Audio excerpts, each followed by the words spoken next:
로마서 5장 12절을 같이 읽겠습니다. 이러므로 한 사람으로 말미암아 죄가 세상에 들어오고 죄로 말미암아 사망이 왔나니 이와 같이 모든 사람이 죄를 지었으므로 사망이 모든 사람에게 이르렀느니라. 아멘. 들어드신 쪽 강해.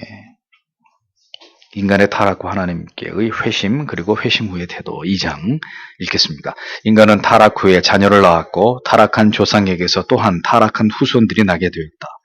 따라서 그리스도를 제외하고서는 아담의 모든 후손들은 죄를 지니고 태어났다. 이것은 마치 펠라기우스가 주장하듯이 하나의 모방이 아니라 하나님의 공의로운 판단으로 보건대 사악한 본성이 유전된 것이다. 그렇습니다. 아담과 하와에 의해서 태어난 자녀는 타락 이후에 태어난 생명들입니다. 성경은 아담과 하와에 의해서 태어난 아기에 대한 사랑스러움에 대해서 단 한 구절도 설명하고 있지 않습니다. 그리스도의 성육신의 출생에 대해서는 성경에 지극히 높은 곳에서는 하나님께 영광이요 땅에서는 기뻐하심을 입은 자들 중에 평화로다. 또 예수는 그 키와 지혜가 자라감에 있어서 하나님과 사람에게 더 사랑스러워 가시더라. 예수님의 탄생과 그 성장에 대한 아름다움은 성경이 분명히 언급합니다. 그런데 아담과 하와 사이에서 태어난 처음의 사람에게서 태어난 또 다른 사람에 대한 이야기는 성경이 별 반응이나 별 기록을 남겨놓고 있지 않습니다. 창세기 4장 1절에 아담이 그 아내 하와와 동침함에 하와가 잉태하여 가인을 낳고 이르되 내가 여호와로 말미암아 등남하였다 하니라. 끝. 이게 전부입니다. 성경은 타락한 죄인들 사이에서 태어난 죄인으로서의 타락한 자녀의 출생에 대해서 그다지 중요성을 두지 않고 있는 거예요. 별 관심이 없는 거죠. 우리가 볼 때는 최초의 남자와 여자 사이에 태어난 최초의 생명, 지금 같으면 굉장히 스포트라이트를 받고 뉴스의 어떤 헤드라인을 차지할 만한 그런 사건이지만 성경은 전혀 그 가인의 출생을 감격적이거나 혹은 그 어떤 그 생명의 사랑스러움에 대한 어떤 언급도 성경은 말하지 않고 있습니다. 그 최초의 사람들에게서 태어난 사람인 가인은 인간 부모에게서 태어난 최초의 인간으로서 불명예스럽게도 최초의 살인자가 되는 그다지 아름답지 못한 주인공으로 성경에 기록될 뿐인 것을 볼 수 있습니다. 죄 아래 태어난 죄인들은 절대로 이 세상의 중심이 될 수 없고 성경의 스포트라이트를 받을 수 있는 그런 인물들이 그런 깜이 아니라는 이야기예요. 아기가 태어나는 일은 어느 집을 막론하고 모두에게 기쁘고 즐겁고 행복한 일입니다. 그러나 성경의 관점으로 볼 때는 또 한 명의 원죄를 가지고 타락한 죄인이 이 세상에 태어나는 일일 뿐이다 라는 거죠. 부인할 수 없는 사실입니다. 그리스도를 제외한 모든 아담의 후손들은 이렇게 모두 죄를 가지고 태어납니다. 아무리 아기가 사랑스럽고 귀엽고 부모님들에게는 더없이 소중한 존재일지라도 죄인은 죄인일 뿐인 거예요. 알미니안주의자들은 아담이 지은 죄로 인해서 모든 사람에게 원죄의 교리가 적용되는 것에 대해서 반대했습니다. 알미니안주의 신앙의 또 다른 가장 큰 문제점은 이렇게 원죄를 부정하는 데 있습니다. 이러한 주장은 AD 431년 에베소 회의에서 이단으로 정죄된 펠라기우스의 영향에서 비롯된 것입니다. 영국 출신의 수도사 펠라기우스는 인간의 본성이 죄에 의해서 부패되었다는 사실을 정면으로 거부했습니다. 그는 아담의 범죄는 그 행위의 타락의 문제이지 그 본성의 타락의 문제가 아니다 이렇게 주장합니다. 이단되는 거 쉬워요. 말도 안 되는 주장 펼치면 이단되는 거예요. 성경에 없이. 근데 문제는 유명해지느냐 유명해지지 않느냐 그 차이인 것뿐이죠. 저도 얼토당토하는 얘기할 수 있어요. 그걸 막 주장할 수 있어요. 근데 저는 그렇게 되면 이제 이단이 되는 거지만 별로 알아주지 못하는 이단이 되는 거죠. 그러니까 얼마나 이렇게 황당한 얘기들을 하면서 이렇게 이름 역사 속에서 이런 치욕적인 이름을 남겼는지를 보면 참 기가 막힌 노릇입니다. 근데 중요한 것은 추종자들이 있었기 때문에 펠라기우스, 알미니우스 이런 이름들이 역사에 남아 있어요. 추종자가 없고 그냥 저 귀퉁이에서 혼자 이렇게 떠들다가 죽었으면은 그 뭐 전혀 이렇게 신경 쓸 문제가 아닌데 추종자들이 있었고 심지어는 그 사상이 지금까지 교회 안에 기생하고 있기 때문에 우리가 이런 얘기를 하지 않으면 안 되는 거잖아요. 인간은 의로운 행위를 할 때는 의롭게 되고 악한 행위를 할 때는 악인이 될 뿐이다. 그게 펠라기우스의 주장입니다. 그러므로 인간이 짓는 죄로 인해서 인간은 부패하지 않는다. 우리 본성이 뭐 타락하거나 부패하거나 너무 그렇게 인간에 대해서 평가절하하는 그런 말 하지 말아라. 그 펠라기우스주의의 입장입니다. 굉장히 인간 편에 서 있는 것이죠. 그게 위험한 것입니다. 인간의 의지는 항상 자유로워서 선을 택하기도 하고 악을 택할 수도 있다고 말하면서 인간은 단지 아담의 그 죄를 모방한 것일 뿐이지 아담의 죄가 모든 인류에게 전가되어서 인간의 본성을 오염시키고 타락한 것은 아니다. 그게 펠라기우스의 주장인데 그 영향을 누가 받았느냐? 알미니우스가 받았다. 그런데 이 펠라기우스의 주장은 어처구니 없는 것으로 로마서 5장 12절에 이러므로 한 사람으로 말미암아 죄가 세상에 들어오고 죄로 말미암아 사망이 왔나니 이와 같이 결국 모든 사람이 죄를 지었으므로 사망이 모든 사람에게 이르렀느니라. 모든 사람이라고 두 번 얘기하고 있잖아요. 이런 말씀의 진리가 그런 이단 따위의 주장들을 정면으로 반박하고 부정하는 것입니다.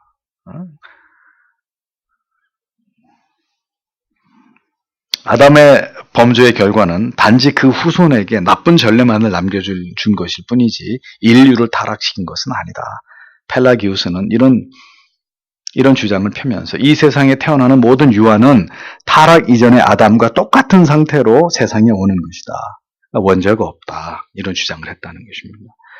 이와 같은 주장 때문에 그는 당연히 이단으로 정죄될 수밖에 없었던 것이죠.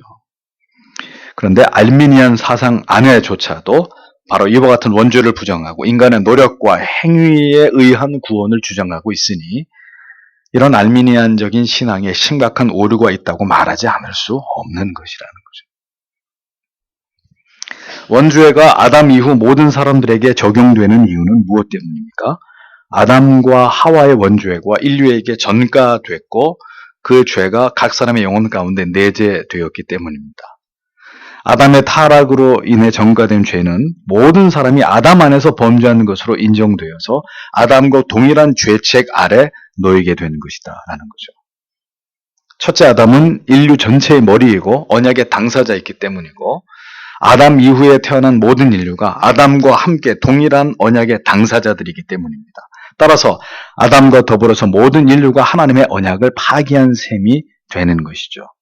펠라기우스는 알미니안주의자들의 주장대로 그리스도뿐만 아니라 그 어느 누구건 간에 원죄 아래 태어난 사람이 만약에 존재하지 않는다면 그러면 여러분 예수 그리스도를 통한 구속사는 의미가 있을까요? 없을까요? 아무 의미가 없어져 버리는 거예요. 예수 그리스도의 탄생과 그의 생애와 죽으심과 부활 아무 의미가 없어져 버리는 거예요. 원죄 없이 태어났다는 말은 그 죄인이 아니라는 의미가 되는 것이고 죄인이 의로운 존재로 태어나게 되고 스스로 구원할 수 있는 존재가 될 수 있다는 의미를 부여하는 것입니다. 그런데 이게 이단이 아닙니까? 근데 이런 신앙을 가지고 교회 열심히 다니면 구원받는다고 말할 수 있냔 말이죠.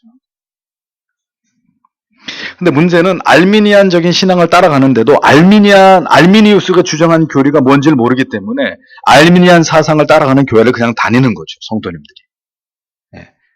차라리 알미니안 사상을 정확하게 이야기하는 목회자가 목회하는 교회를 다닌다면 이런 얘기를 들을 때 분별할 수 있을 거예요. 어떤 분들은 이거는 성경이 얘기하는 것이 아닌데 하고 그 교회를 떠나는 건 어렵지 않을 것입니다. 근데 그런 이야기를 알미니안 사상을 자기가 전수받은 목사라는 것은 목사 자신도 모르고 또 그런 이야기들을 자주 성도들에게 하지도 않으니 목회자도 모르고 성도도 모르는 가운데 이런 지극히 위험한 잘못된 사상을 따라서 신앙생활을 하는 일들이 일어날 수밖에 없는 거죠.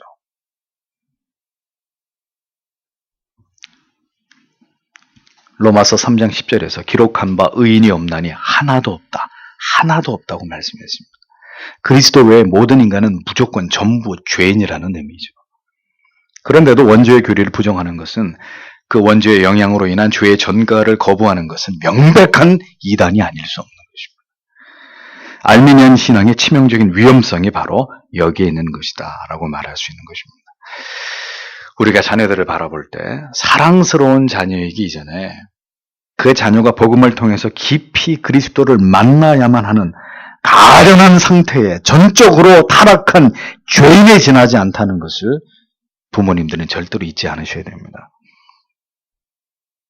그래서 기분 나쁜 얘기인지 모르겠지만 그렇게 얘기하는 거예요. 야, 이 죄인아. 아들한테, 딸한테, 야, 이 한심한 죄인아. 너 그렇게 하면 지옥 간다. 아기가 태어나서 건강하게 자라주는 것도 중요하고 총명한 것도 중요한데 무엇보다 교회 안에서 어려서부터 참된 진리를 듣고 배우면서 마침내 복음을 통해서 깊이 회심을 경험하는 자녀가 되기를 모든 부모님들은 간절히 소원하셔야 합니다.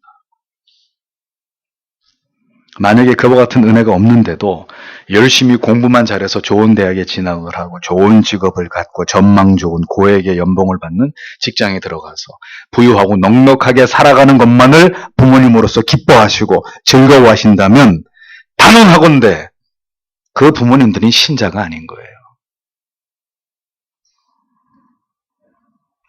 우리의 자녀가 예수 그리스도를 깊이 만나고 체험하기 전까지는 언제라도 지옥에 떨어질 수 있는 대단히 위험하고 위태한 상태에 있다는 것을 믿음의 부모님들은 절대로 잊지 않아야 합니다.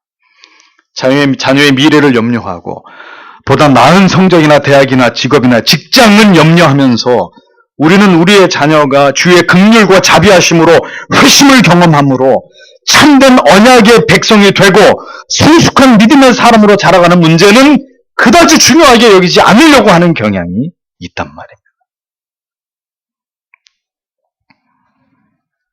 자녀들의 예배와 그들의 경건과 그들의 회심과 중생의 문제는 소홀히 하는 모습들 제가 전도사 때부터 너무너무 많이 보아왔어요. 중간고사, 기말고사 기간이다. 교회 중고등 학생들 절반밖에 안 오는 거예요. 근데 그 온 절반의 대다수는 부모님이 교회 안 다니는 친구들. 그 절반은 다 교회 집사님들 자식들이에요. 그런데 주일날 시험 공부한다고 교회 안 와.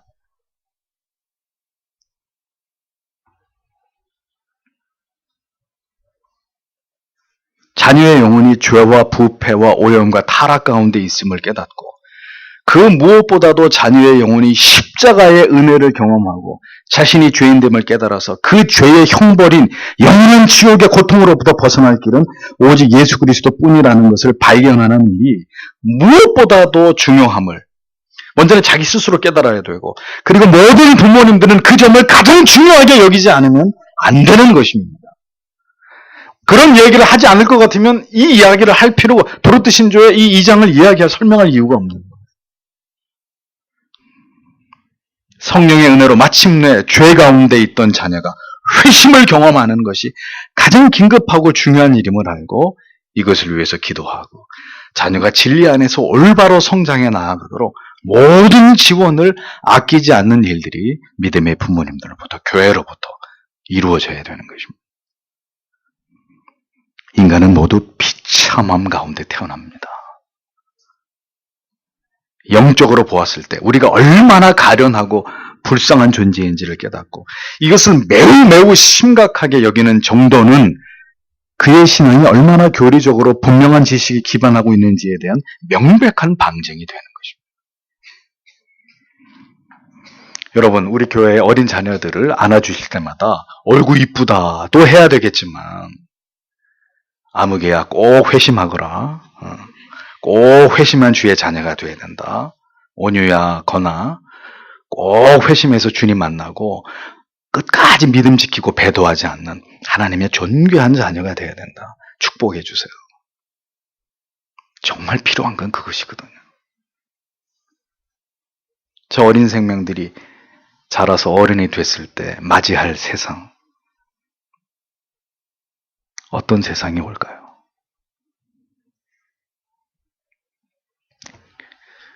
오늘도 하나님을 알지 못하는 자들이 아담으로부터 전가된 죄 아래서 그리고 자신이 지은 먼지보다도 더 많은 죄로 인해서 지극히 위험한 인생을 살아가고 있음을 올바로 인식하고 있는 사람은 이 진리에서부터, 이 구원의 길에서부터 멀리 떨어져 있는 가족이나 친지, 이웃에 대해서 한없이 눌리는 마음을 가지고 살아가게 되어 있습니다. 뿐만 아니라 자신의 죄의 문제를 다루는 일이 있어서도 무엇보다도 이를 소중하게 여겨서 말씀과 기도의 은혜의 방편을 통해서 자기의 영혼을 세밀히 관찰하고 세심히 살피는 삶을 살아가기 마련이죠.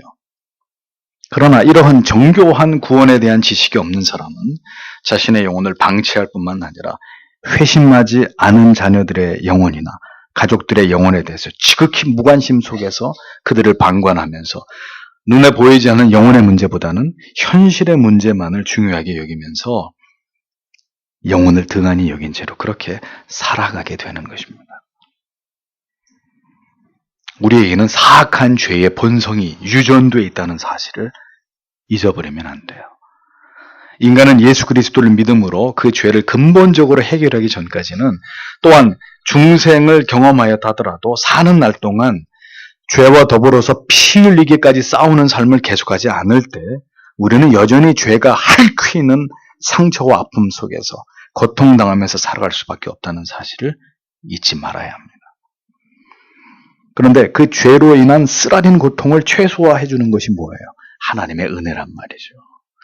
날마다 말씀을 통해서 주시는 은혜와 감동과 깨달음, 그리고 우리로 하여금 죄를 엄중히 다루게 하심으로 회개케 하시는 성령의 은혜, 이를 통해서 우리의 구원을 성화를 이루어 가시는 하나님의 섭리를 우리는 깨닫게 되는 것이죠.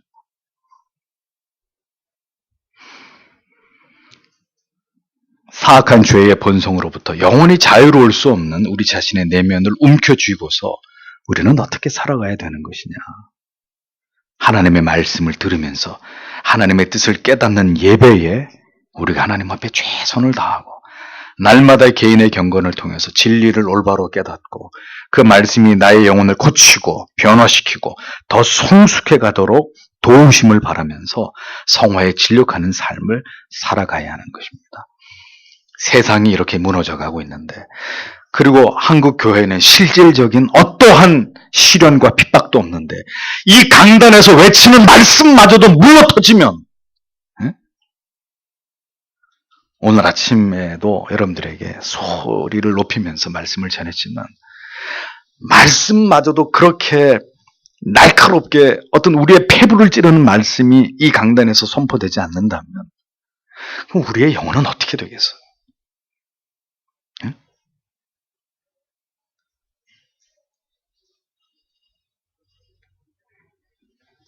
알미니안주의자들의 신앙의 가장 큰 문제는 이렇게 자신들의 죄를 다루는 일에 있어서 거듭 무지 속에서 실패하는 삶을 살아가게 된다는 것입니다. 그냥 교회를 다니고 예수를 믿는다고 고백하는 것만이 전부가 아닌 성령을 통해서 어떻게 내 자신을, 내 죄를, 죄의 본성을 바라보고 깨달으면서 어떻게 그 죄의 문제를 다루어 가야 되는지를 올바르게 알지 못할 때 지극히 허망하고 허무한 인생을 살아갈 수 있다는 것을, 문제는 아까도 말씀드린 대로 알미니안주의자들은 모르고 살아갈 수 있다는 거예요. 전혀 이런 거에 대해서 사유하지 않고 고민하지 않고 그냥 열심히 신앙의 습관을 따라서 얼마든지 쉽게 교회 다닐 수 있고 종교 생활을 할 수 있다는 것입니다.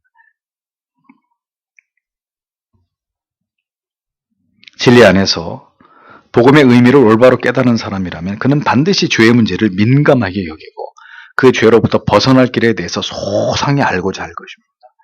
성경의 모든 진리 안에서 우리에게 제시하고 깨닫게 하시는 말씀에 주목할 것입니다. 그러나 진리를 올바로 깨닫지 못하고 깨닫고자 하는 마음도 없이 종교 생활을 하는 것에 만족하는 사람은 전혀 이러한 교리에 대해서, 구원의 길과 죄의 문제들에 대한 올바른 교리들에 대해서 그걸 알고자 하는 마음을 절대로 갖지 않을 것입니다. 저는 지금까지 많은 그리스도인들을 보아왔지만 하나님의 말씀을 바로 알고 바로 깨닫고 그 하나님을 아는 지식을 가장 중요하게 여기는 성도님들은 그리 많이 보지 못했습니다. 뭘 알려고 하는 것에 대해서 알레르기적인 반응을 보이는 분들은 많이 봤어도 끊임없이 하나님의 말씀 안에서 더 하나님을 알고 하나님을 신앙하는 것을 배우고 하나님이 무엇을 원하시는지를 알려고 하는 성도님들 그다지 많이 보지 못했어요. 목사님들을 만나서 얘기하면 7년째 오후 예배를 교리 설교한다 그러면 대단하게 생각합니다. 저를 대단하게 생각하는 게 아니에요. 그러주면 좋겠는데 제가 대단한 게 아니라 목사님 교회 성도님들이 대단하다고 이구동성으로 얘기합니다. 왜? 그 졸리는 오후 예배의 시간 모든 이벤트를 동원해서 좀 더 재밌고 즐겁고 행복하게 오후 예배는 다 그렇게 드리는 일색인데 그 오후 예배에 지루한 교리 설교를 7년째 한다. 그 설교를 드러내고 있는 성도님들이 대단하다고 얘기하는 거예요. 농담이 아니라. 그렇게 못하는 교회들이 개혁주의를 얘기하면서도 교리 설교를 하지 못하는 교회들이 적지 않거든요. 드러내지를 못하는 거예요. 성도님들이. 지겹고 재미없고 따분해서. 어떻게 하다 기독교의 신앙이 이 지경에 됐는지 참 안타까운 일입니다. 그러나 목사가 늘 감사하게 생각하고 기쁘게 생각하는 것은 맞아요. 이렇게 교리 설교를 계속해서 경청하시는 여러분들이 계신다는 것. 많은 사람들이 여전히 올바른 진리에 대해서 교리에 대해서 무지하고 목매한 가운데 종교적인 관성에 따라서 신앙생활을 하고 있습니다. 그들은 교리를 알기를 거부하고 보다 성경 말씀을 통한 분명한 지식 얻기를 기피합니다. 그냥 예수 믿었으니까 잘 되고 형통하고 평안하고 행복해야 된다. 그 논리만을 이야기할 뿐입니다. 과연 그것이 올바른 하나님이 원하시는 신앙이라고 볼 수 있겠는가? 올바른 지식과 깨달음 앞에서 올바른 신앙과 신앙인의 삶이 나오는 것입니다. 부단히 배우고 깨닫고 우리와 우리의 자녀들에게 부디 하나님을 아는 지식을 그 풍성한 지혜를 우리에게 주시기를 언제나 기도하시는 성도님들이 되셔야 합니다. 왜요? 인생엔 그 진리의 빛이 비춰지기 전까지는 공허와 혼돈, 그것이 전부이기 때문입니다. 창세기의 말씀과 이어져서 그래서 우리는 오늘도 그러한 관점으로 우리 자신의 영혼을, 자녀들의 영혼을 바라보면서